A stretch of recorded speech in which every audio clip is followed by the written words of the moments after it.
World NGO Day observances continue, and the Ministry of Social Development and Family Services is getting in on the action.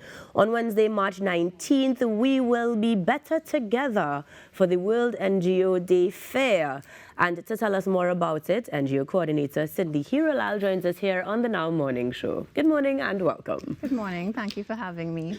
I am thrilled anytime we have celebrations, and granted that World NGO Day allows us to support those who support us. I am interested in hearing how the ministry is planning on doing this and what this fair looks like. For the ministry, though, from that perspective, what is the significance of World NGO Day? So World NGO Day is an opportunity to support NGOs and NGO professionals to give highlight and recognition and awareness to the contributions of the NGO community. It's celebrated annually on February 27th.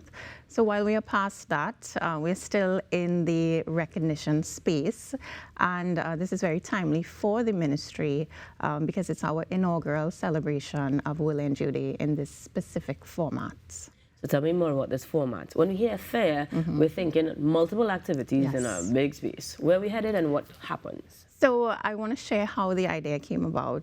In times past, organizations may have reached out to the ministry for a particular type of support, and we would have recognized that not all NGOs receive information the same way, and not all NGOs have access to the same type of information. So we felt it would be beneficial to bring across multiple stakeholders and sectors all of the information providers that support NGOs, whether it's through grant funding, through capacity building, through training, through opportunities for collaboration, bring them into one space to have face-to-face touch points with the NGO community.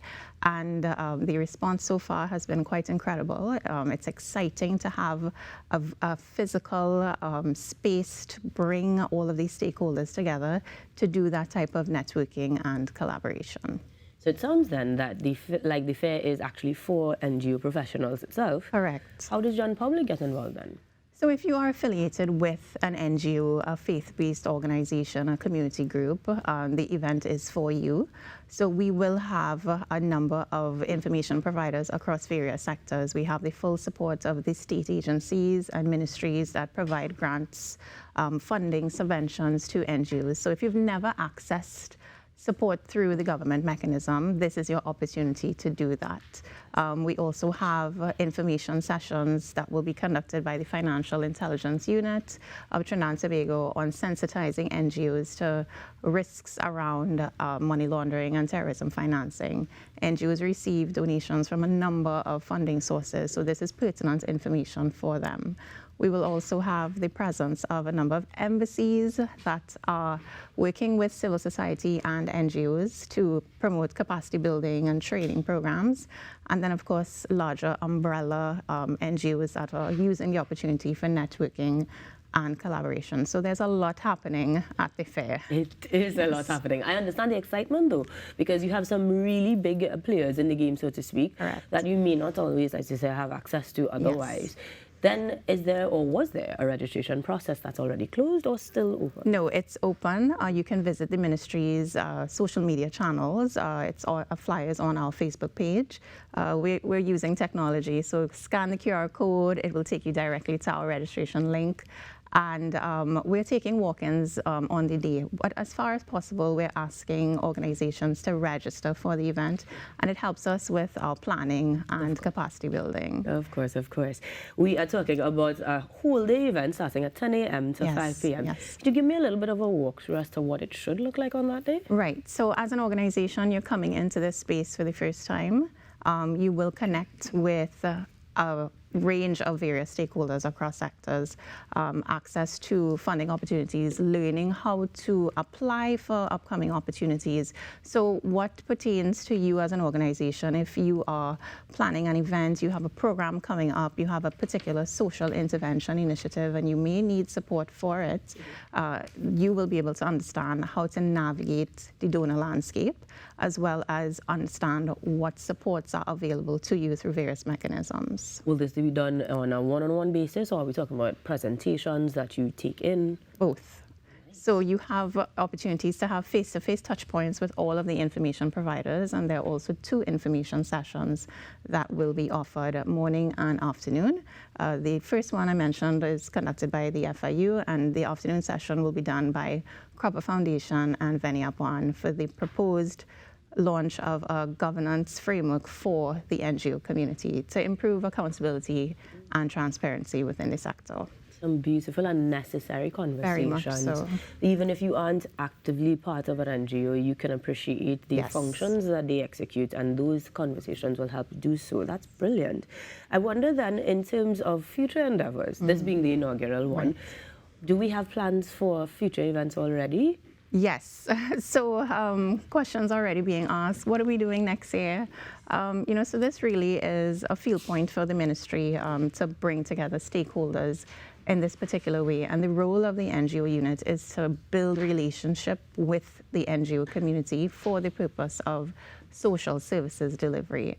So apart from grant funding and subventions that we offer to NGOs, we also provide capacity building and training initiatives for the NGO community. So coming out of this, we foresee a number of capacity building initiatives for NGOs, topics that are relevant to their organizational performance and enhancement to improve efficiency. So in the past, we would have offered training on grants and proposal writing, how to win an effective grant, how to write an effective proposal, things like data management and capture. How do you know your programs are working? How do you know your programs are meeting its targets and your beneficiaries are benefiting? So we foresee these types of rollout initiatives coming out of this event. I am genuinely interested in those outcomes because we will benefit from it immediately and directly. Okay. But I do hope that NGOs come out and register. So we have posted the flyer to the screens in the beginning of this conversation. You could scan the QR code from there maybe, but you can also head on over to the social media platforms so that you can be a part of World NGO Day celebrations right here in Trinidad and Tobago. Well, actually, speaking of Tobago, will there be movements in Tobago as well? Right. So this year doesn't allow us to have that type of presence. But if Tobago would like to come over, we welcome the NGO community. This is all about relationship building and partnership. So we're not excluding anyone. And we will bear that in mind going forward. You know, we really want to be relevant to our stakeholders. So in future, that is something that we can keep in mind. So get ready for the 19th of March from 10 a.m. to 5 p.m. at the National Academy for the Performing Arts in Port of Spain, where we are going to be better together, making sure that World NGO Day creates not just a platform for networking and support, but education as we continue to observe World NGO Day, celebrating collaborative efforts for societal development. We say thank you very much to NGO Coordinator Cindy Hiralal for joining us this morning. Thank you. Thank you for having me. The insight was incredible. Best of luck with the event. Thank you. And hopefully we have you on after to give us some more insights and talk about those future endeavors. I look forward to that.